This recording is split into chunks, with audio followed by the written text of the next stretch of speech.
ofrecer esta una oportunidad de financiamiento, de un financiamiento justo, sin deuda, y que podamos explorar cuál es su potencial, pero también sus limitaciones en el contexto de una urgente necesidad de reformar la arquitectura financiera internacional. Tenemos un panel que está conformado, y voy a presentar a nuestros panelistas. Les presento a Esteban Pérez, él es jefe de la Unidad de Financiamiento para el Desarrollo de CEPAL, que se conecta con nosotros hoy desde Chile, él está virtualmente acompañándonos. Esteban, muchas gracias por conectarte. Gracias. Esteban ha estado presente en una anterior asamblea, en este caso no ha podido venir, pero estamos contentos de poder verte en la pantalla, Esteban. Muchas También gracias. presento a Rodrigo Ibarrola, él es de CADEP, viene de Paraguay. Nuestro tercer invitado es Michael Galán, de CIPER. Michael, bienvenido. Bienvenido a Latina, también a nuestra asamblea.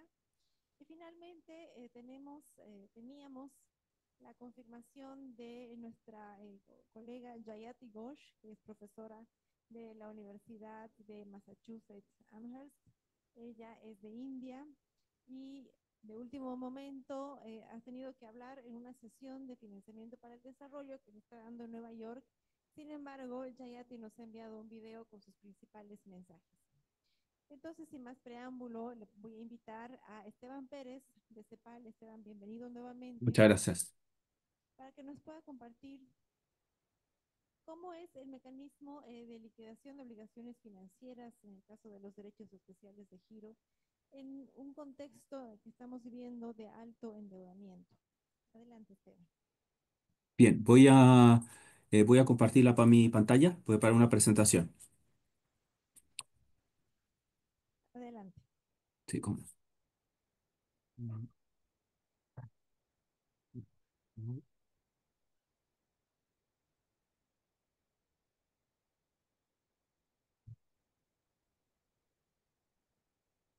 Bien, entiendo que tengo 10 minutos, ¿verdad?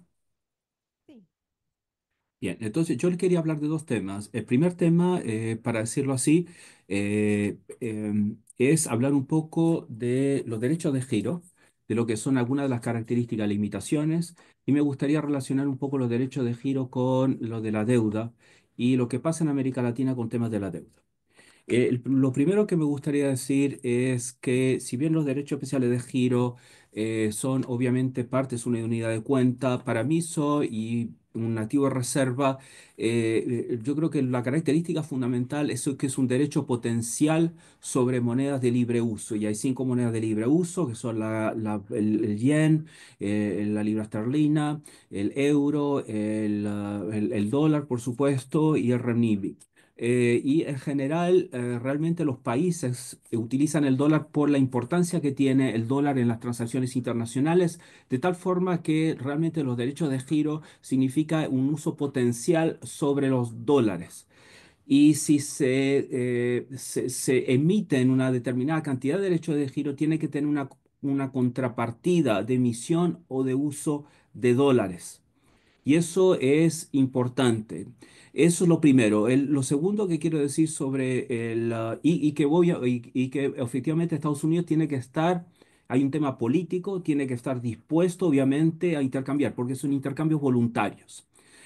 Sabemos que el derecho especial de giro no genera deuda per se, se paga interés si uno lo utiliza bajo determinado nivel, pero no tiene repago de principal. El segundo tema es la importancia de los derechos especiales de giro y nosotros sabemos que representa una parte muy pequeña de las reservas internacionales, 4%, y que tiene un escaso impacto en la liquidez global.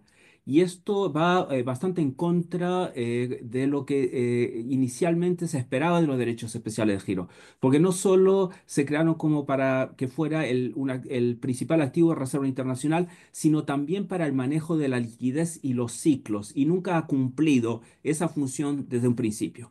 Sabemos que hay una falta de correspondencia entre asignación basada entre la lógica de cuotas y la necesidad de su uso. Son los países en desarrollo quienes utilizan los derechos especiales de giro. Los países desarrollados generalmente si los utilizan, lo utilizan muy poco. Y lo que se llama la reasignación o redistribución de derechos especiales de giro, supuestamente que los países, algunos de los países desarrollados prometieron, realmente no se ha materializado y se han recanalizado, para así decirlo, una parte muy pequeña de derechos especiales de giro, creo que eran como 6.000 millones, y a través de ella sea el Fondo de Reducción para de Crecimiento y Reducción de la Pobreza o el Trust Fund para la sustentabilidad. Entonces, eso tampoco ha funcionado muy bien.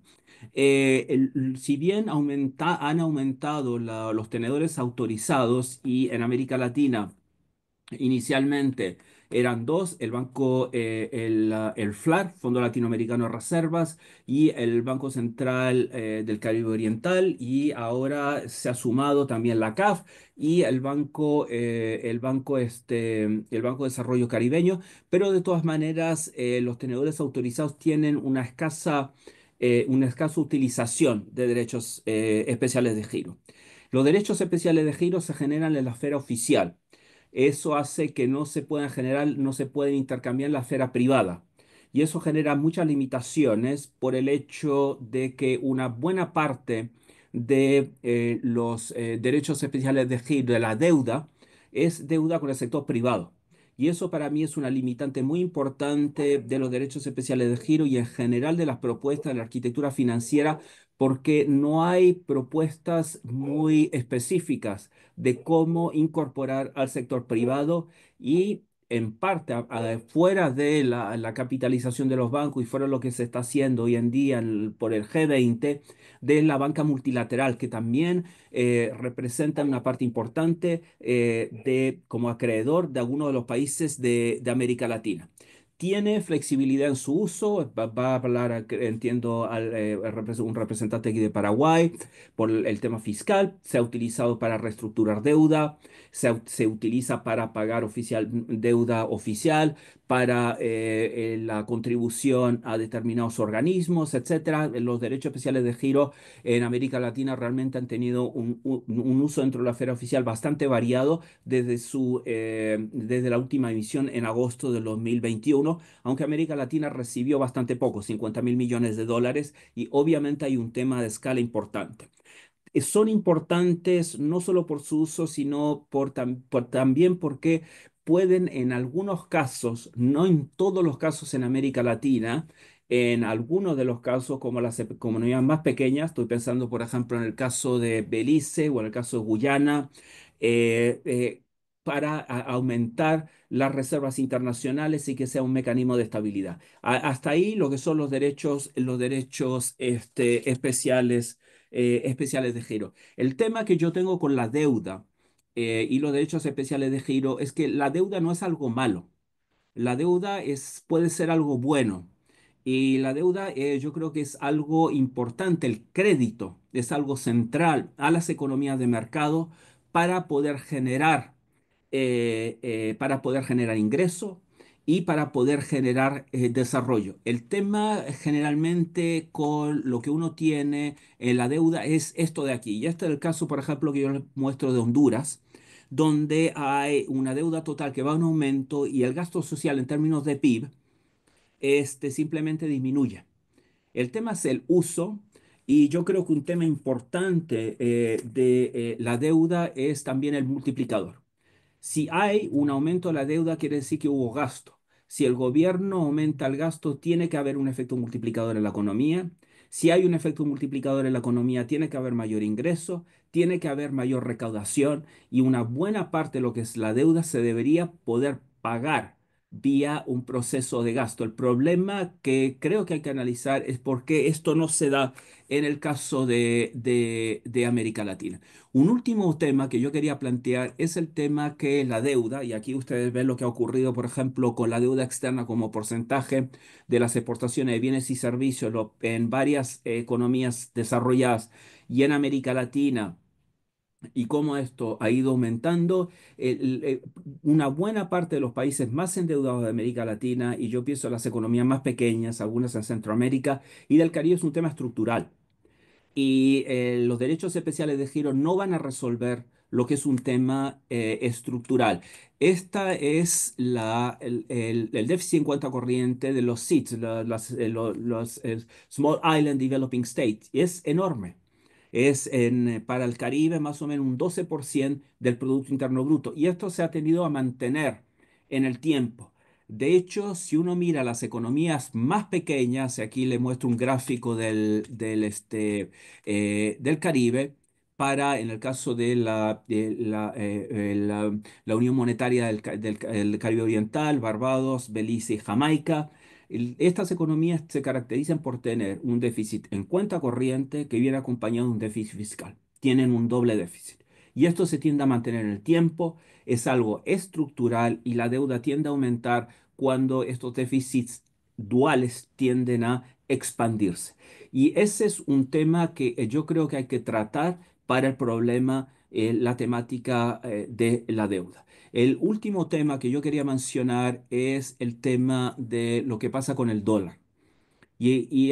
Cuando uno habla de las monedas de libre curso y un derecho potencial, uno está tratando de, obviamente, obtener dólares, porque los dólares tienen el 88% de las transacciones internacionales están facturadas en dólares. Todo se hace en dólares y eso obviamente tiene un impacto adicional en las economías de América Latina. Yo una última gráfica y con esto termino. Esta gráfica les muestra a usted la tasa de variación del tipo de cambio con la tasa de variación del riesgo país. Y esto tiende a aumentar. Y esto genera deuda cuando el riesgo tiende a aumentar y hay depreciaciones cambiarias. Entonces, el tema, yo creo, de la deuda es un tema más estructural, es un tema que se debe a los déficits en cuenta corriente, los déficits en balanza fiscales, también se debe a la forma en la cual se llevan a cabo las transacciones internacionales y los derechos especiales de giro pueden hacer poco en relación a esto. Creo que hay que tratar el tema estructural y eso debería estar como parte de la principal de una agenda para el financiamiento del desarrollo. Gracias.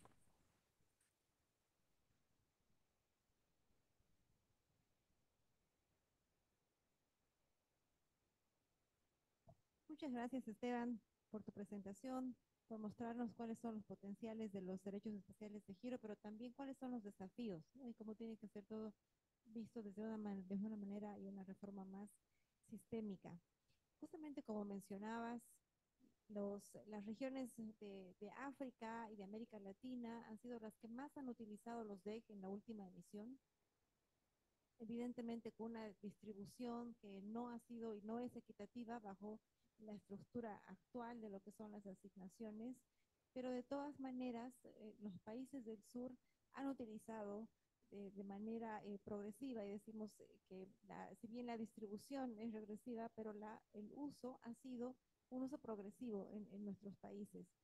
Entonces, esto me da pie a presentar a nuestro siguiente panelista, Rodrigo Ibarrola de CADEP, Paraguay, porque el caso de Paraguay es un caso muy interesante de cómo se han utilizado los DEC. Hay distintos mecanismos para utilizar los derechos especiales de giro, algunos más fáciles que otros, algunos más complejos, dependen mucho de la normativa de cada país, pero también de cuán oportuno pueda ser un país en su normativa de forma previa a la emisión de derechos especiales de giro para facilitar el uso como parte del presupuesto, para facilitar un uso con propósitos fiscales. Entonces, el caso de Paraguay es muy interesante, creo que también deja lecciones aprendidas y sin más preámbulo, Rodrigo, adelante.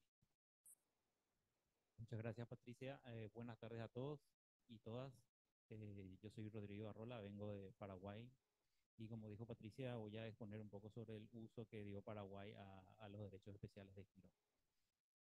Antes que nada, para iniciar, eh, el Banco Central en Paraguay tiene una función de agente financiero y preservar la moneda, el valor de la moneda y los precios. Eh, Básicamente eso. Y con antelación a la emisión de los derechos especiales de giro, nuestro Congreso se anticipó a eso, se anticipó en el tratamiento de la ley fue posterior, ¿no? Y sacó una ley especial para poder administrar no solamente los derechos especiales de giro que iba a recibir del Fondo Monetario, sino también otras políticas de racionalización del gasto que era necesario en ese momento. Paraguay tiene un problema, tenía un problema hasta ahora, ¿no? La red de protección social es limitada, si bien al margen, si bien uno puede ver de afuera que Paraguay es un país relativamente ordenado en sus fundamentos macrofiscales, eh, tiene ciertos problemas, como le dije, de protección social, de gasto social, en cualquier indicador de desarrollo social que se mire en el gasto con relación al producto, uno va a encontrar que está por debajo del promedio. En ese momento nos toma en una situación en la cual estamos un poco descubiertos porque el dos tercios de los trabajadores se encuentran sin protección social, están enteramente en la informalidad. También en ese momento la cobertura de vacunación no era suficiente. Tampoco la red de instalaciones sanitarias era suficiente. Entonces lo que se hizo fue los parlamentarios, también guiados por un equipo de epidemiólogos del Ministerio de Salud, que por cierto la cabeza de ese equipo fue premiado la semana pasada con el Premio Nacional de Ciencias. Le mando un saludo al doctor Sequera.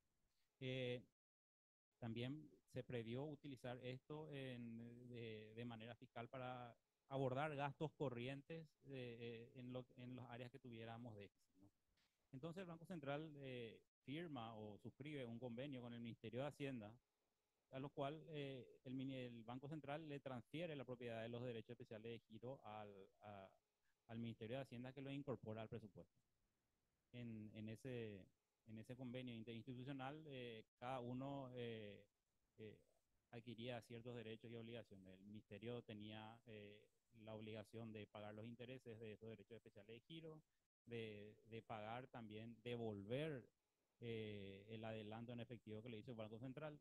Entre paréntesis, cada año el Banco Central le hace un adelanto al Ministerio de Hacienda o el Ministerio de Economía para poder afrontar los gastos corrientes iniciales en el inicio del ejercicio fiscal, porque las recaudaciones tributarias empiezan recién en marzo, en abril, el grueso, ¿no? Entonces, eh, con esa incorporación, con esta ley, quiero decir, el Banco Central le adelanta al Estado paraguayo unos 800.000 millones de guaraníes, al cambio, tengo que hacerlo mejor, y entonces lo incorpora al presupuesto. Tal es así que Paraguay, cuando se hace la emisión global, Paraguay tenía en crédito unos 95 millones de derechos especiales y con la incorporación recibe unos 193 extras, que al cambio eran 193 millones de dólares al factor de conversión que usó el Banco Central. Eh, este monto es relativamente poco en comparación con otros, por ejemplo con Argentina.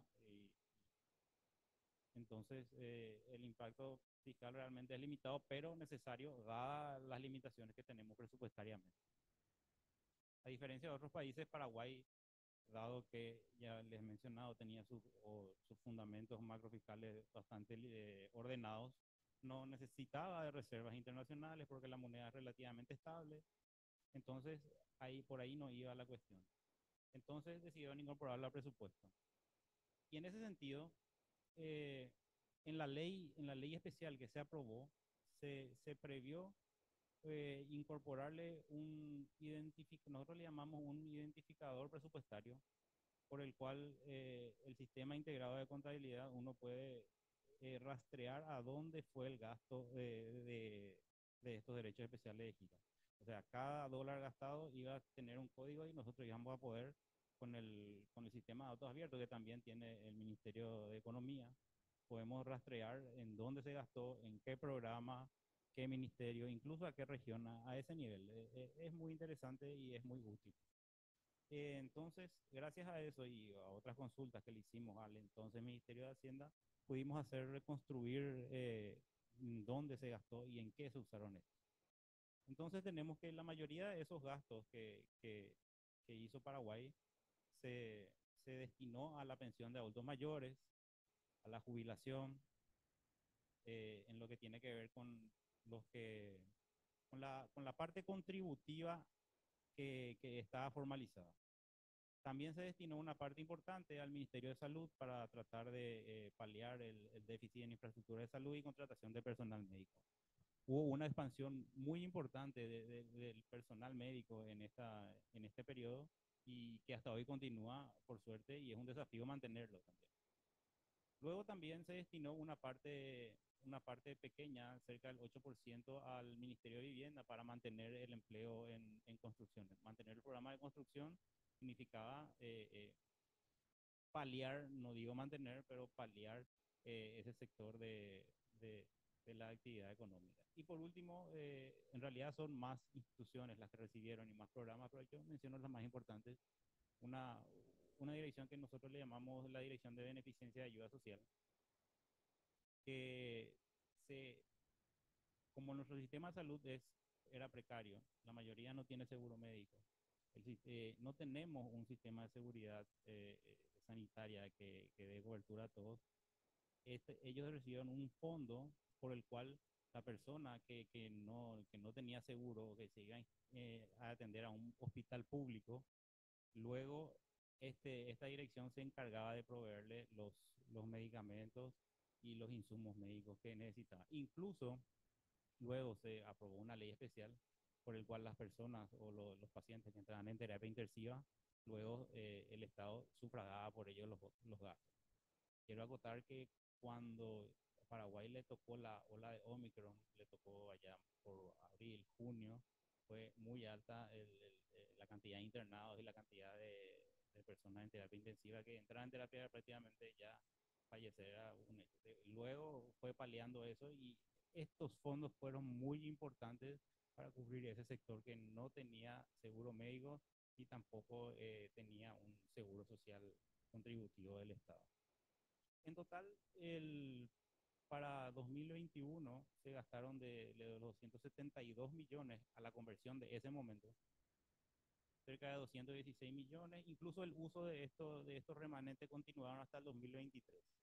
18 millones en el 2022 y una colita de 8 millones en el 2023, que justamente chequeé antes de venir porque me causó curiosidad si es que se usó todo, ¿verdad? Al corte del informe que nosotros preparamos en el 2022, se había utilizado el 90% de los derechos especiales de giro en estos programas que acabo de mencionar. Y esto no significó ningún aumento de deuda. El Ministerio de Hacienda se encargó, sí, de pagar los intereses que vengan estos derechos especiales de giro.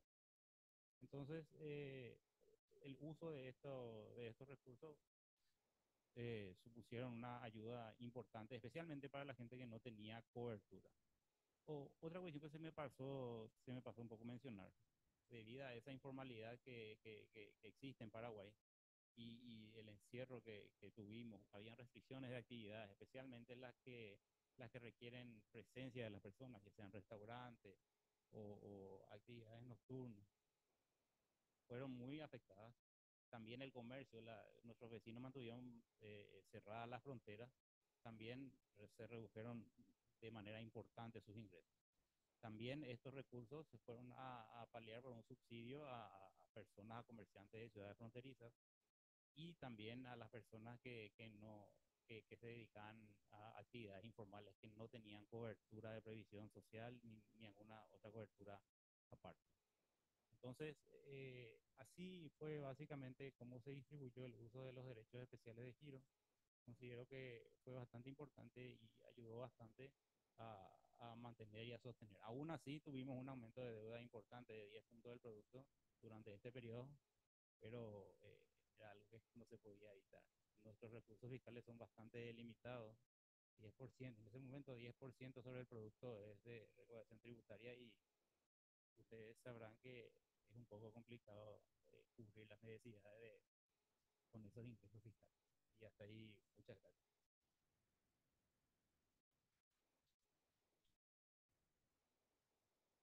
Gracias por compartirnos esta experiencia desde Paraguay, Rodrigo, porque nos muestra cómo los derechos especiales de giro sí han podido ser primero transferidos al Ministerio de Economía de manera oportuna, han sido utilizados para los propósitos que se habían emitido, que es salud, protección social.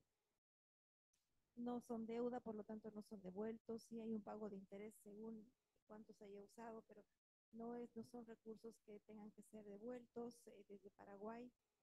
Y esta experiencia que mencionas, Rodrigo, ha sido compartida también en otros espacios internacionales, inclusive como una recomendación al FMI para futuras asignaciones, de manera que otros países puedan incorporar este identificador y cada uno de nosotros en nuestros países podamos fácilmente identificar en qué se han gastado los derechos especiales de giro. Y es prácticamente el único país de la región que ha incorporado este identificador. Me gustaría pasar ahora con nuestro siguiente panelista y vamos a tener la presentación en inglés, entonces quienes necesiten utilizar los traductores, por favor, les pido que se los vayan poniendo.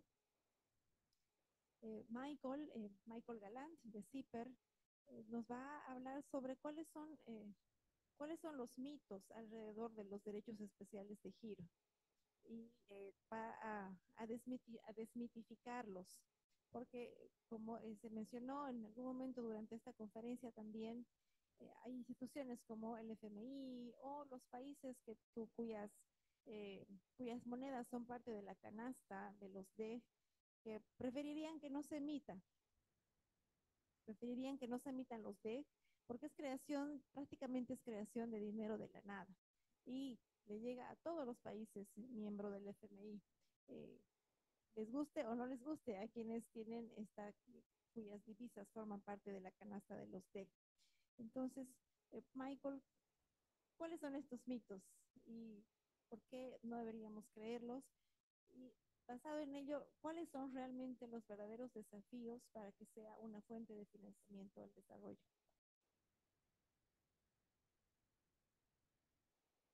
Muchas gracias y buenas tardes. Me da mucha vergüenza ser el gringo que necesita traducción, pero ustedes no quieren oírme tratar de hablar español como esto, entonces voy a hablar en inglés. My name is Michael Gallant. I work at the Center for Economic and Policy Research based in Washington, D.C. And we, along with partners like LatinDad around the world, were lead advocates for the 2021 issuance of special drawing rights, and we've been pushing for a new issuance ever since. As Patricia said, SDRs are complicated. They're hard to understand, and because of that, there's a lot of misinformation out there. So yeah, I wanted to break down what some of these myths are. Do we have the presentation that I prepared? Is that?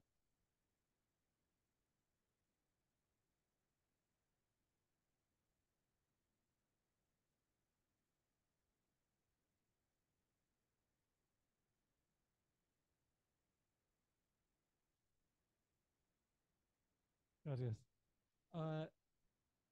Sí, próxima, por favor. So the first myth is this idea that Patricia already talked about, the idea that SDRs are regressive.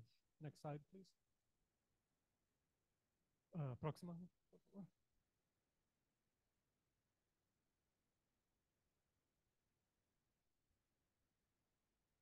Próxima, por favor.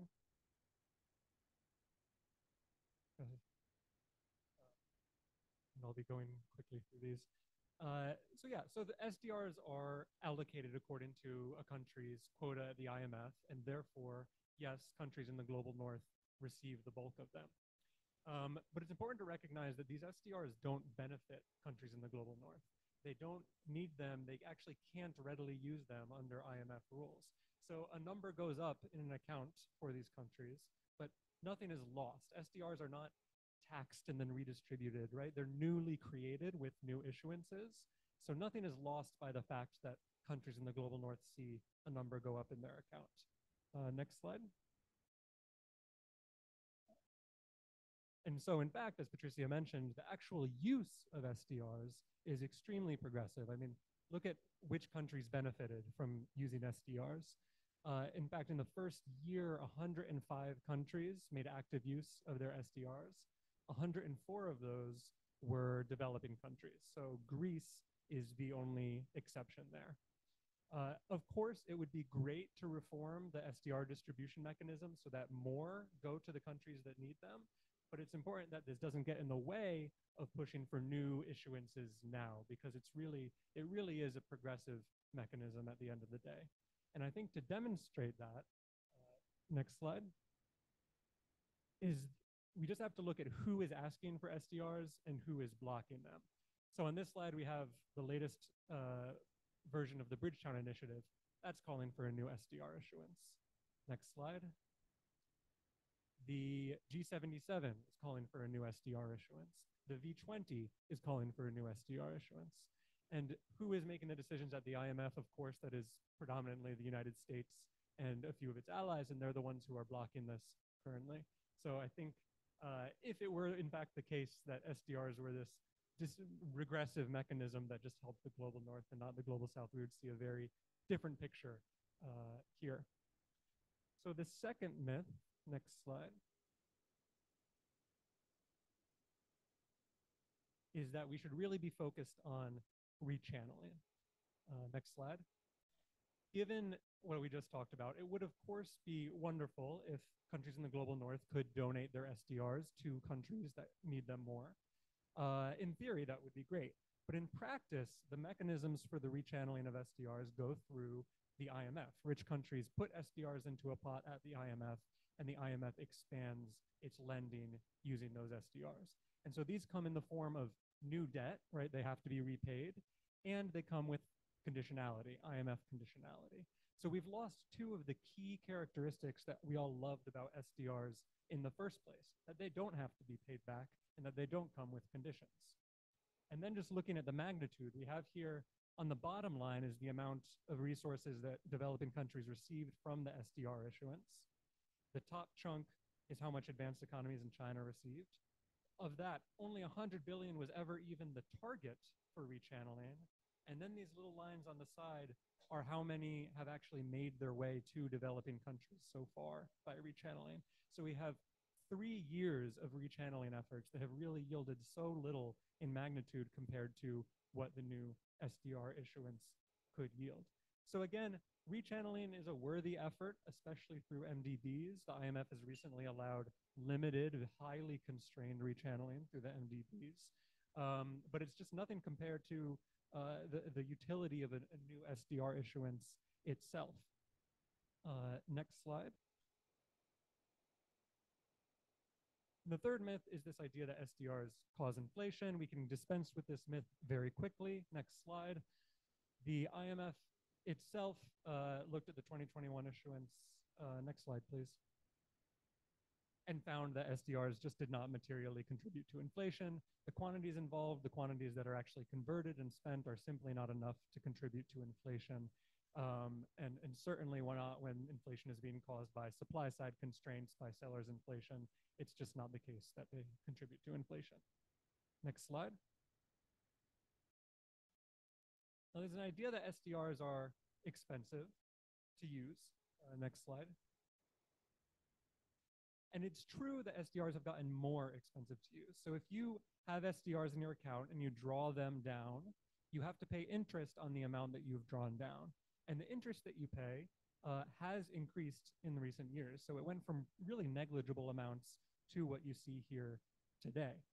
Next slide. But that is still incredibly cheap compared to these are the rates that countries would get on 10-year bonds, right? And the green line at the bottom is what a US pays. So this is incredibly cheap compared to other forms of financing for developing countries. But critically, two things critically. One, you don't have to pay back the principal on SDRs. You can keep paying the interest and never have to repay the principal, very unlike traditional loans. And second, countries benefit just from having SDRs on their balance sheet. You don't need to draw down your SDRs in order to see a significant benefit from holding on to SDRs. So they really remain a uniquely powerful tool, even in this environment of high interest rates. Next slide.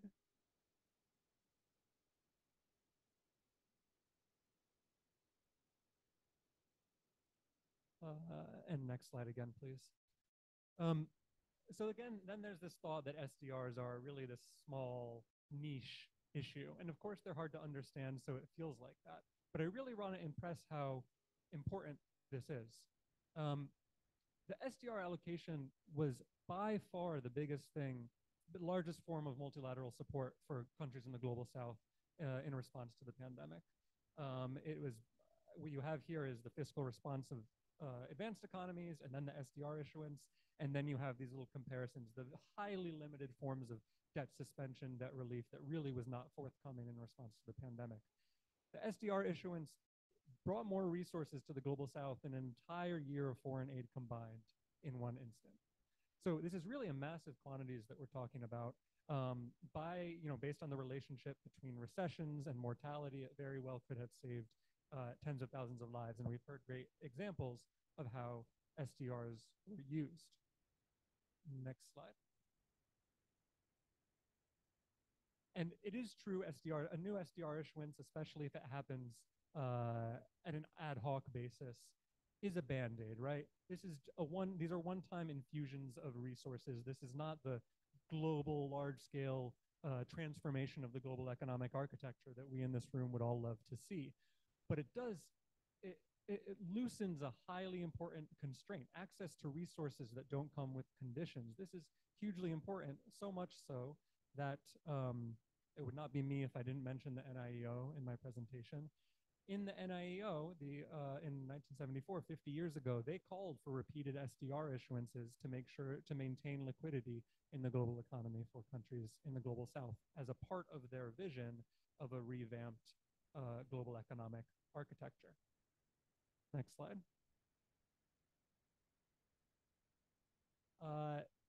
Then there's the thought that a new SDR issuance simply won't happen. And it's true, it's hard. I mean, I just mentioned that, of course, for there to be a new SDR issuance, you need the approval of the IMF. That basically means the approval of the US. I just said the US does not directly benefit from a new SDR issuance, but they do indirectly benefit. And in our advocacy in the US, this is something we look at.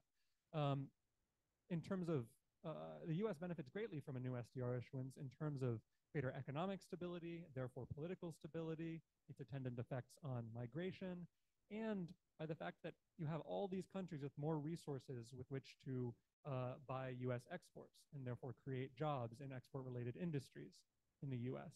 And so the quote that we had on the slide is the US Treasury Department recognizing this in 2021, saying a new SDR issuance would create jobs in the US. Next slide. And we at CEPR have looked at this, and this is our estimate of the amount of jobs that a new SDR issuance would create. It's on scale with and perhaps greater than Joe Biden's landmark Inflation Reduction Act. Now, this is not why I want a new SDR issuance. This is not, I'm sure, why anybody in this room cares about SDR issuances. But the reason I mention it is because it shows there is an argument to make. There is a possibility that we could get the US and its allies to support something like this. This costs them nothing. It's just free jobs. And so that's really what we need to impress upon them. I'm out of time, so I just wanted to quickly go to the next slide, because this myth doesn't really need combating in this room anyway, but it's something that we hear from the US, we hear from the Treasury Department, is just that SDRs are all well and good, but the world economy is good right now. We don't need to do this. It's just things aren't bad enough to merit it. And the reason we're all here today is because we know that that is bullshit, excuse me, that countries from acute liquidity pinches to long-term debt crises to the climate crisis, we need to use every tool in our toolbox to get resources to the global south. And SDRs, I hope you'll now see, are one of the most powerful tools that we have. Thank you.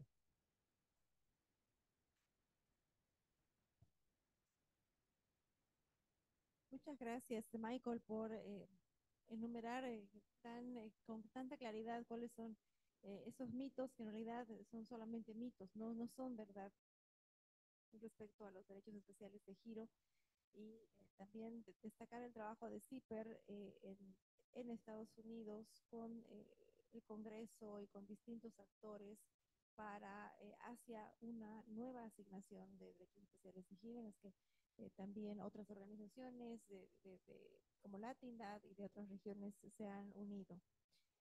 Como les mencionaba al principio, tenemos un video de nuestra colega y aliada Yayati Ghosh, que no nos ha podido conectar de último momento, pero nos ha enviado un video con algunos mensajes clave respecto a los derechos especiales de Giro.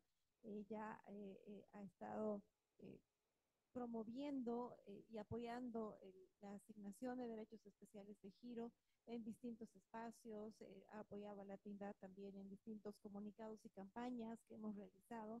Entonces, le pido por favor a nuestros técnicos, este video también es en inglés, por lo tanto, pueden seguir utilizando sus headsets.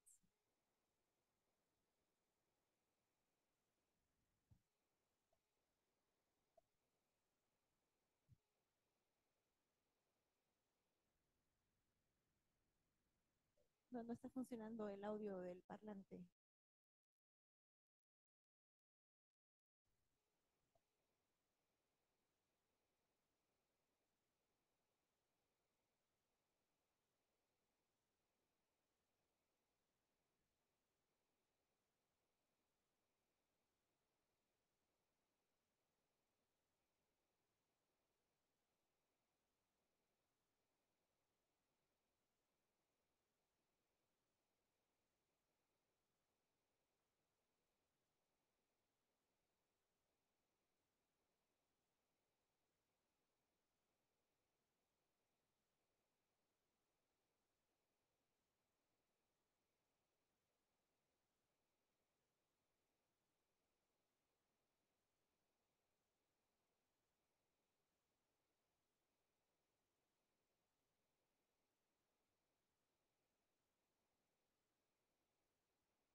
COVID-19 pandemic was such a shock, for example. The global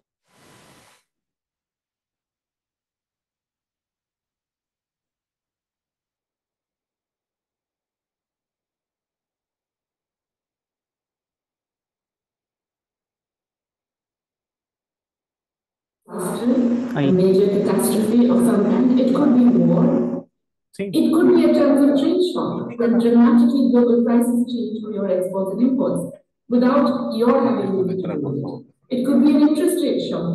For example, the US Fed decides to reduce interest rates, and so many countries are hit by a double whammy of higher payments on their external debt as well as capital flows back to the US.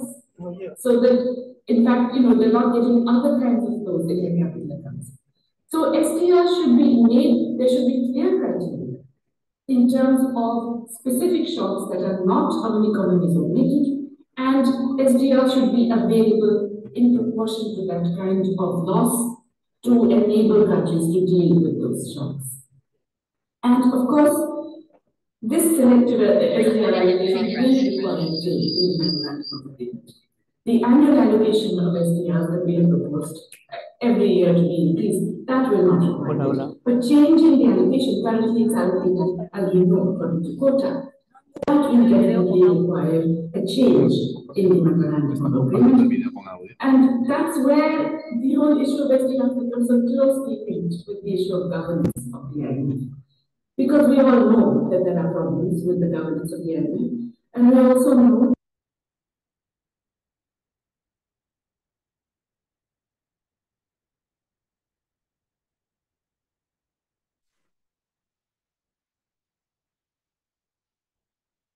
European countries would actually have much lower shares of both quotas and voting rights than they have at the moment.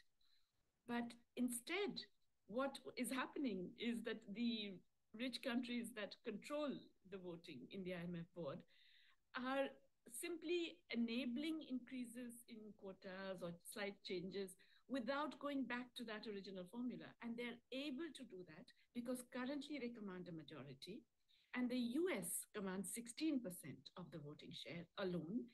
All major decisions of the IMF have to be made with 85% voting share. So the US with 16% above the 15% threshold has got an automatic veto. And this means that it will continue to veto anything that reduces its own power in the IMF. And that includes doing such incredibly sensible things like changing the nature of allocation of SDRs. So it is very clear that while we definitely need a major change in both the issuance and the criteria and regular annual issuance of SDRs, but also the allocation of SDRs, it is unlikely to happen in the current IMF with the current voting structure, and especially unlikely to happen given geopolitics.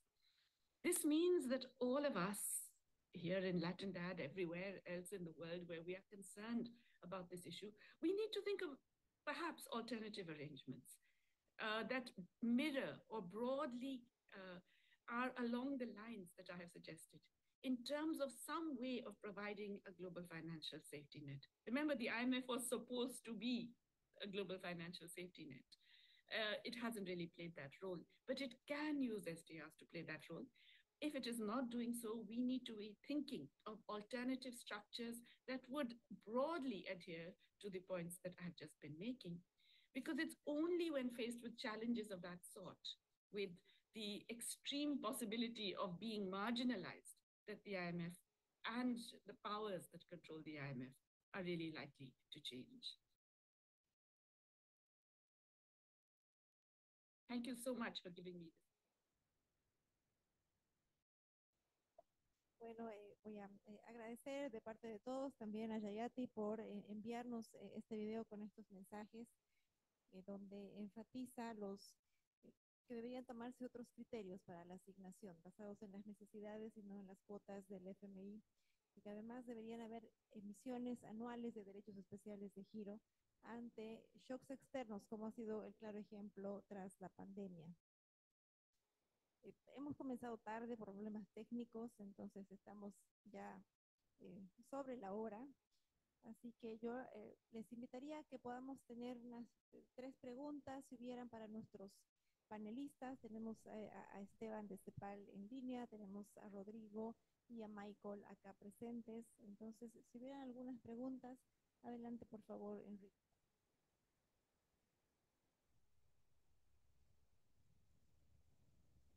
Sí, está claro que los derechos especiales de giro pueden ser utilizados en beneficio social, pero eso no depende de los derechos especiales de giro, sino de que el propio Estado tenga la voluntad política de usar su presupuesto en ese tipo de gastos. O sea, no es una característica inherente a los derechos especiales de giro, sino una decisión política del Estado de unos recursos adicionales usarlos en beneficio social. Pero yo quiero hacer una pregunta. ¿Qué razón habría para pensar que el nuevo gobierno de Trump puede apoyar una acción de este tipo?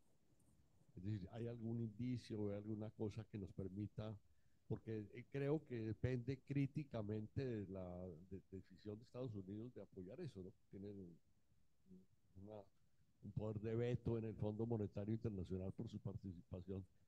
Entonces, yo tengo cierto escepticismo. Quisiera que ustedes me ayudaran a dejar de tener ese escepticismo.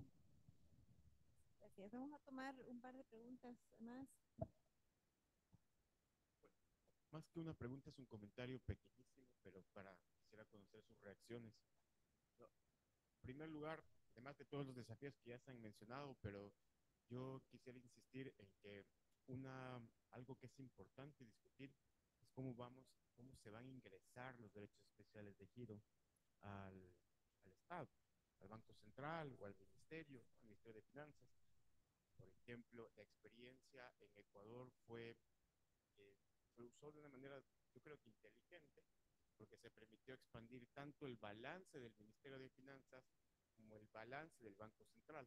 El depósito, mejor dicho, la asignación fue directamente a la cuenta única del Tesoro, que es la cuenta del Ministerio de Finanzas, lo que se registra como un activo para el Ministerio de Finanzas, pero como esa cuenta está en el Banco Central, es un pasivo para el Banco Central, y al mismo tiempo se convierte en un activo como reserva internacional. Y así hay algunas fórmulas diferentes que se usaron para poder registrar la asignación.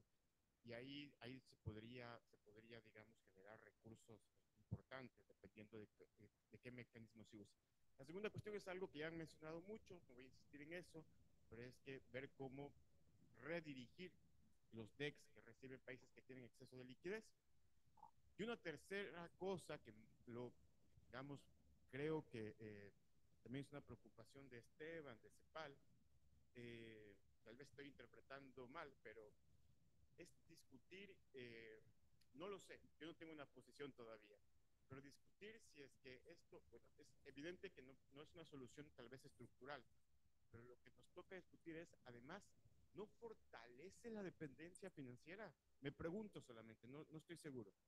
Porque cuando tú ofreces un alivio financiero, ¿sí? Como con una emisión DEX, o con una asignación DEX, y ayudas a perfilar, a mejorar el perfil de la deuda externa de todo el país, ese alivio financiero también quita preocupaciones sobre el resto de acreedores, haciendo que se prolongue, digamos, la posibilidad de una renegociación o una reestructuración más profunda y amplia, ¿no?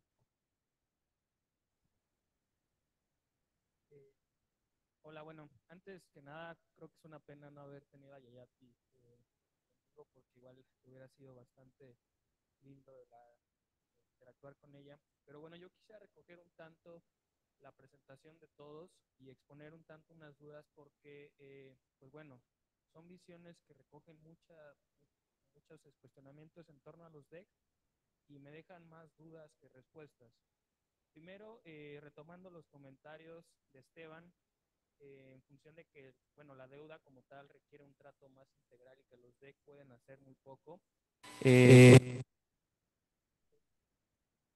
pues entonces ahí también está impulsando un mecanismo que, como dice Pablo, podría perpetuar la dependencia financiera, en el sentido de que los DEC pues no dejan de ser un instrumento que nace dentro de la arquitectura financiera internacional actual. También me llama la atención el tema de las emisiones discrecionales que mencionó Yayati y ayudar a shocks, digamos, eh, de cualquier índole. Esto también me lleva a preguntarme cuáles serían los criterios de realmente ver cuándo intervenir y cuándo no, lo cual también crea otros problemas. También de ahí me salto al marco institucional de cómo insertar realmente los DEXI digamos, para usos fiscales. En el caso de Paraguay se llevó a cabo. En el caso de México también, inclusive cuando el subgobernador de Banco de México, cuando fue el tema de la pandemia, tuiteó que los derechos especiales de giro eran un activo de reserva y no pueden utilizarse con fines fiscales, se implementó al fin y al cabo, se utilizó un mecanismo más allá de la independencia del Banco Central y de los cambios en los manuales contables del Fondo Monetario Internacional. Entonces, pues tenemos varios problemas. Uno que, pues como tal, no sabemos, no estamos seguros si el trato que se está haciendo de los DEX para aliviar en cierto punto el tema de la deuda es realmente tan importante. O sea, es seguirlo impulsando o realmente nos vamos a quedar cortos. La otra es, si vamos a hacer uso discrecional de los DEC, ¿cuáles van a ser esas condiciones por las cuales vamos a poder implementarlo? Y la otra es cómo vamos a insertarlos en el marco institucional. Creo que por eso me quedan más dudas y al final la pregunta es, ¿qué trato deberían de tener los DECs? O mejor los dejamos ahí como activo de reservas que sirvan para mucho, ¿no? Gracias. Bueno, entonces, gracias por las preguntas y comentarios. Voy a invitar a nuestros panelistas a que puedan dar una... Han sido preguntas abiertas, en algún caso también un poco directas, la primera más para Michael y una segunda para Esteban. En el mismo orden en el que nuestros panelistas tuvieron una intervención. Esteban, una reacción tuya y también tus palabras de cierre, por favor, en 2 minutos. Muchas gracias. Sí, cómo no. Yo creo que es muy importante pensar cómo se van a reformar los derechos especiales de giro. Porque hay un tema de escala y ciertamente, como todos han dicho, son muy importantes, yo creo que son muy importantes, etcétera, y que han beneficiado bastante, por lo menos en el ciclo, por lo menos en el corto plazo. El tema para mí es cómo se pueden utilizar realmente para una transformación, para el desarrollo productivo, cómo se utiliza el financiamiento para una política productiva. Yo creo que eso es importante, eso es uno. Y yo creo que hay que distinguir lo que es cíclico y de corto plazo y lo que es de más largo plazo. Creo que los DEC siguen siendo un instrumento de los años 60 y los años 70 y creo que hay que adecuarlos a la realidad y a los cambios que ha habido en el sistema financiero. Y uno no puede negar hoy en día el papel, por ejemplo, que juegan los acreedores privados y por qué los países no pueden utilizar los DEC o los acreedores privados. Los DEC siguen siendo sujetos a varios tipos de restricciones.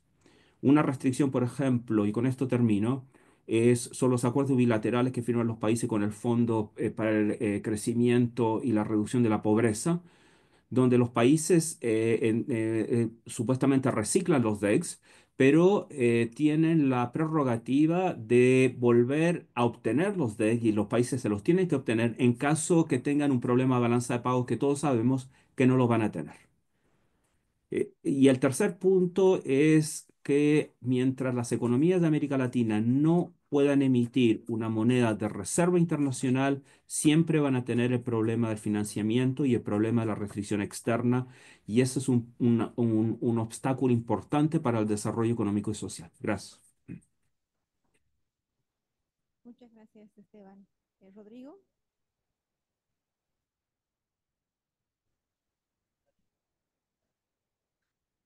Bueno, agradecer a la organización Latindad por la invitación y la atención de los asistentes. También creo que en concordancia con Esteban hay que diferenciar lo que son los problemas estructurales y los problemas cíclicos y las limitaciones que tienen los DEC, pero eso no implica que no se lo tenga en cuenta como una herramienta importante y que puede tener diversos usos como expusieron los panelistas aquí. Y desde ya agradecerles a todos por la invitación y gracias por su atención.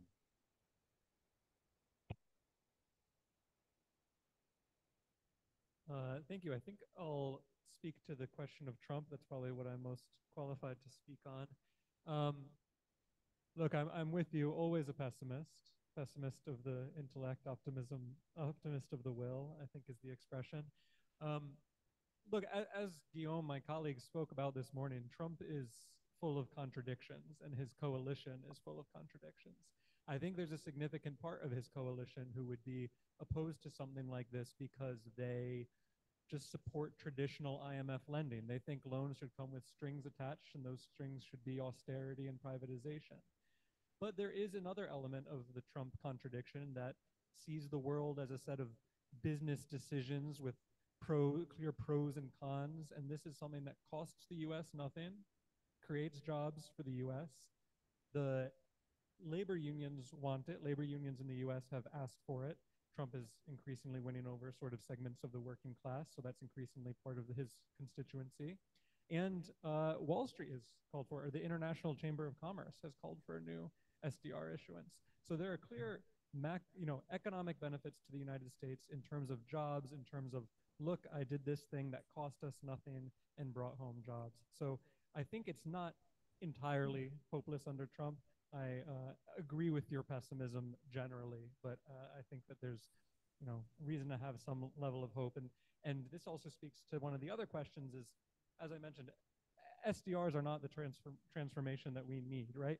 This is meant to be something that can be done now to provide an immediate source of help and a relaxation of the constraints that global South countries face as they fight for sovereign development paths, as they fight for the restructuring of the global economic architecture. It's very hard to do that if you are struggling under the weight of debt, if you're not able to provide for your immediate needs, if you're facing immediate crises.